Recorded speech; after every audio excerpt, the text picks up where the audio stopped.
In Chile, the Catholic Church has many needs. Roughly 3 million people live in poverty, with up to 850,000 living close to abject poverty. In search of a better life, many migrate to the big cities. They crowd the city limits, creating slums. Here they try to survive the everyday, often without food, without the means to support themselves in unmerciful conditions, lacking basic plumbing, clean water and electricity. It is in these places without hope, the neighbourhoods of poverty, that sanctuaries are most needed. There are many spiritual needs. We couldn't remain indifferent to the needs of a country in this sense. We looked for a campaign rooted in tradition, one that would suit the charisma of aid to the church in need, and moreover suit Chile's needs as well. Furthermore, we discovered a great lack of chapels in Chile. The Chilean church should learn to support itself day to day, but building chapels is an expense that it just can't afford. That is how the campaign, Chapels for Chile, was born. Without a home for worship, a religious life is nearly impossible. The Chapels for Chile campaign was initiated in Alto Hospicio in Iquique, a city of nearly 60,000 inhabitants. It is one of the poorest regions of Chile. It has been marked by both natural and man-made disasters, most recently a series of tragic and unsolved murders. Over the last 3 years, 13 young women disappeared from Alto Hospicio without a trace. Only through the escape of the last victim could the veil of mystery over the attack be lifted. The girl, raped and battered, thrown into an old abandoned mine, survived. She struggled to the surface to reveal the horrific truth surrounding the murders. We are in the Atacama Desert, the driest desert in the world. We have here a garbage dump and human misery, and at the same time we have 2 chapels. 2 chapels in remembrance of 2 young girls who were kidnapped, raped and later murdered, and whose bodies were found here. The families, using only these garbage scraps, built them, making an expression of hope and resurrection. When these murders were uncovered, the enormous poverty in which these people live was also uncovered. We then realized that we have to bring God to this region. We traveled to Iquique city, and there the popular piety revealed itself.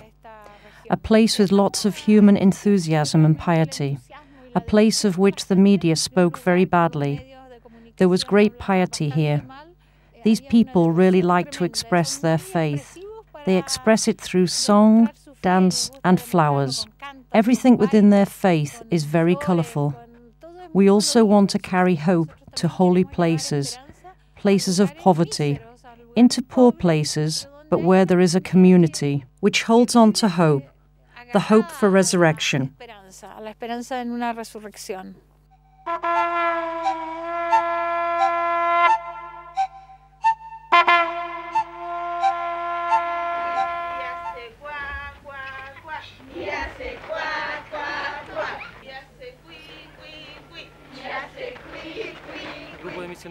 A group of missionaries from Alto Hospicio started working in our area, in a community that had only arrived 5 years earlier.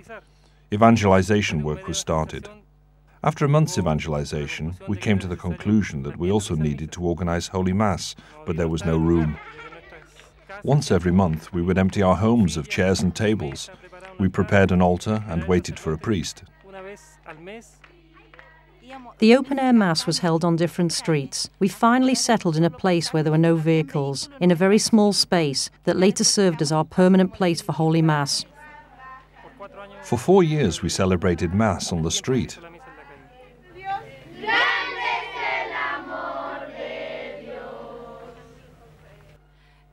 We are in the St. Gertrude Chapel in Alto Hospicio.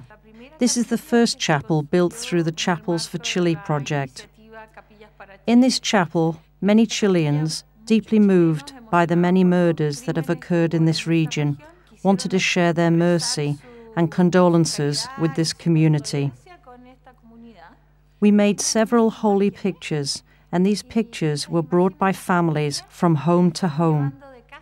In each home, people would pray for the chapel to be constructed. This is a very active community. We built the walls of this chapel, but they created the community. Each year, on December the 1st, they celebrate Mass and pray for all the benefactors who support the organization, aid to the church in need. What's more, they organize collections. Without a doubt, the chapel signifies a huge grace for the community. It is a place of gathering, a place of growth, a place where everyone is welcome, a place to receive the sacraments. When there is a chapel, the community grows. People feel it belongs to them. They take care of it, love it, make it beautiful. There really exist heroic communities. You see people in the street carrying their own chairs, their own tables, putting up a tent despite the heat or wind. Sometimes they are laughed at by non-believers. Undoubtedly, with this determination, with this strength, they form a spiritual community which lifts the material temple and carries it forward. We are living rocks.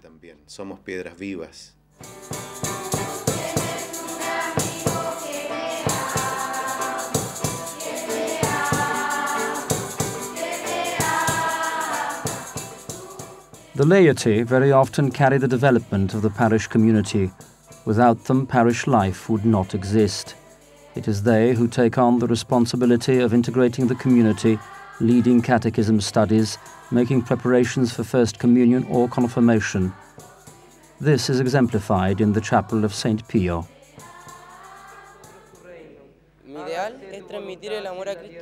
My ideal is to pass on God's love to the youth.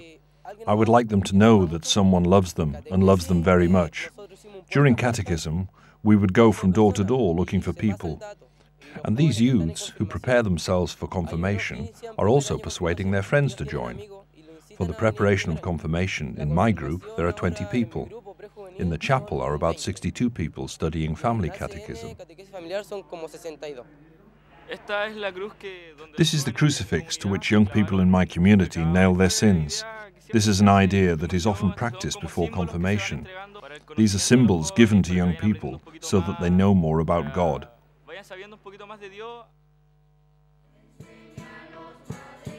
The lack of chapels in Chile is inseparable from the concern about vocations. The 900 parishes where 1,150 priests work cannot quench the spiritual needs of the Chilean community. I ask, where can we find vocations if the young people don't have chapels, if the children don't see any place where they can meet God in the Eucharist? Well, the problem of the lack of vocations is certainly a result of the lack of chapels. If you can't see a chapel, you won't see vocations.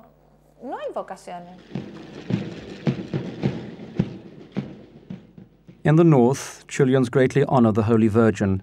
Annually, thousands make the long pilgrimage to the Virgin of Carmen sanctuary in La Tirana to offer prayers of gratitude and supplication.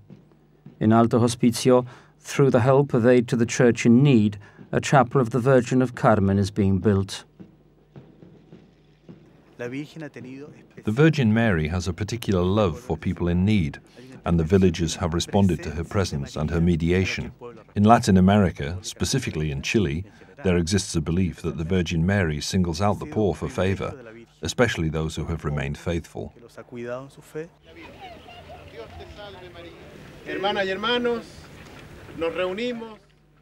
Brothers and sisters,